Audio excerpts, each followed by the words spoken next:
హైదరాబాద్ కేంద్రంగా కొనసాగుతున్న గేమింగ్ ముఠా గుట్టు రట్టు చేశారు పోలీసులు. రాయదుర్గం పోలీస్ స్టేషన్ పరిధిలోని కాజాగూడలో ఉన్న ఏసీ అట్లాంటిక్స్ అపార్ట్మెంట్స్ పై సైబరాబాద్ ఎస్ఓటీ పోలీసులు దాడులు చేశారు.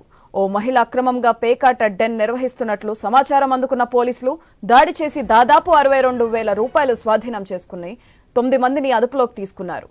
నిందితులపై కేసు నమోదు చేసిన రాయదుర్గం పోలీసులు దర్యాప్తు చేస్తున్నారు.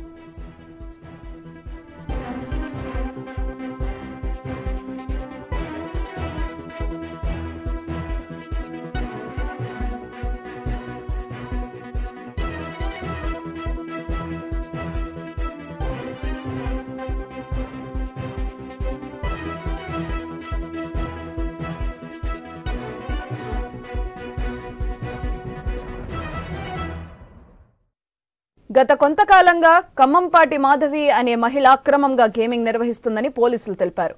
హైదరాబాద్లోని వివిధ ప్రాంతాల నుండి ఫంటర్స్ ను పిలిపించి పెద్ద ఎత్తున గేమింగ్ నిర్వహిస్తున్నట్లు చెప్పారు.